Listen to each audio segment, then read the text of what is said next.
In this video, we will show you how to share Multilogin and earn rewards for it. Let's get started. First, open the Multilogin app and log into your account.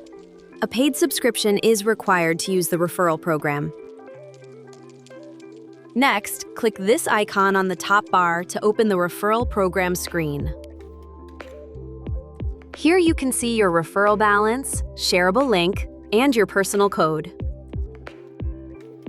To share Multilogin, you need to share your referral link or code with your friends or colleagues. They can use your link to open the pricing page and choose a plan, or apply your promo code at checkout. You earn 15% from each successful payment made by your invitee. Commissions are added to your balance 45 days after payment if there are no refunds or cancellations.